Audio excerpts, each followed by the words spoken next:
Angela Loria here from the Author Incubator. Joining us today is author Tami Stackelhouse.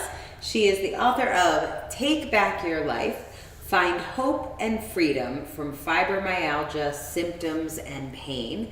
She is a fibromyalgia coach and she runs the International Fibromyalgia Coaching Institute. I was going to get that right. She's our guest today on Ask a Bestselling Author, and I can't think of a better person to ask about writing a book when you have a chronic illness, particularly a chronic illness that has a lot of pain associated with it. Yep. We've had people with stage 4 cancer in a lot of pain writing books. We've had people with MS, Lyme disease. There are a lot of chronic conditions, diabetes, chronic conditions that are associated with pain, and also just a lot of trips to the doctor. Right.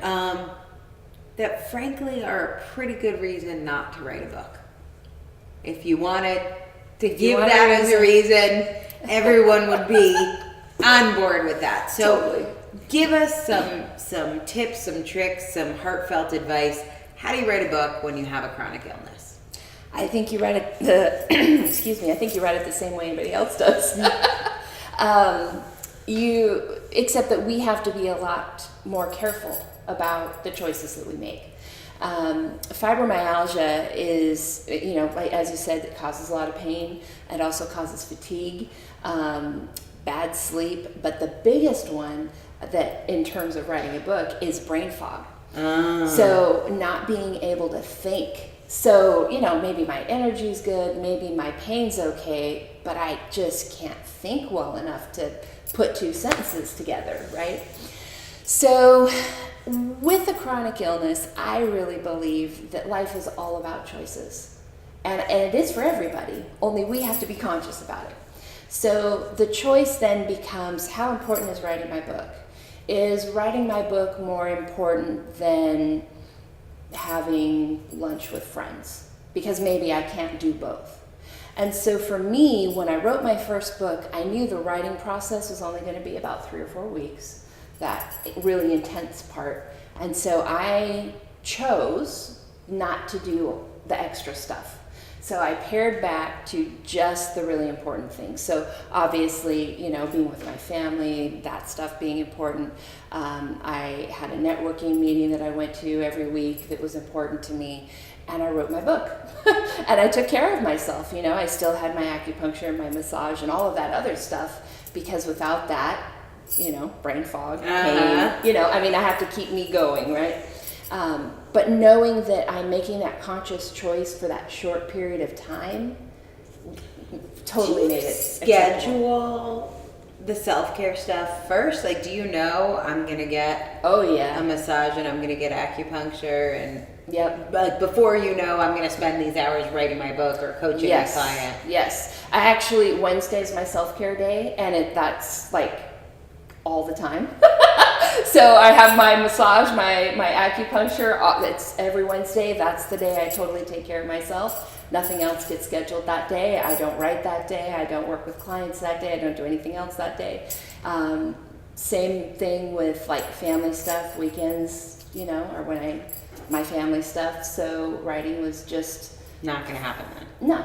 And so it fit in the holes that were left after scheduling the important stuff, because like I said, it's all about the choices that you make and choosing what's important.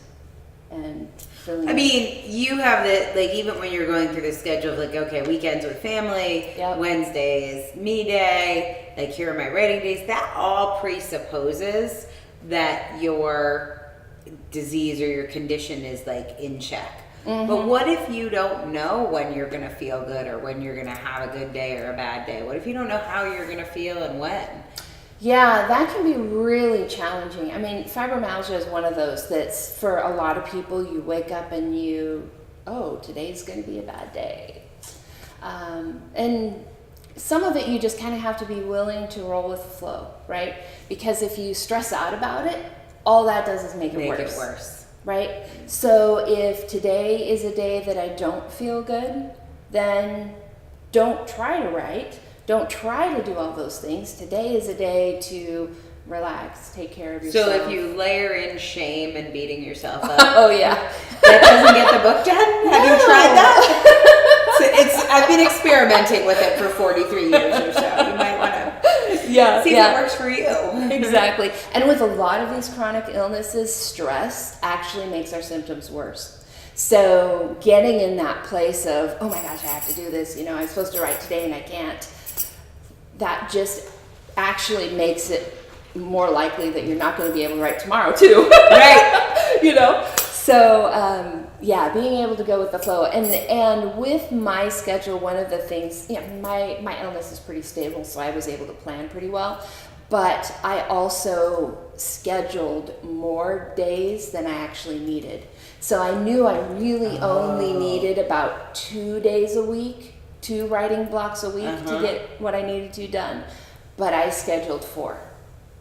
So you could have a bad I could have a bad day, and one of those days where maybe I just wasn't quite at my best, and then that meant I had bonus time to either relax if I was having a bad day, I could do that, or have fun and do something else. Yeah. Right. Yeah. If I had good days, all 4 of those, got my writing done, go have a pedicure or read a book or Take Back Your Life. Yes. Tami Stackelhouse is the author of Take Back Your Life, Find Hope and Freedom from Fibromyalgia Symptoms and Pain. You can find this book on Amazon or wherever fine books are sold online. Thank you for tuning in to Ask a Bestselling Author. If you have questions or comments, please include them below. Like and share this video, and stay tuned to watch another episode of Ask a Bestselling Author.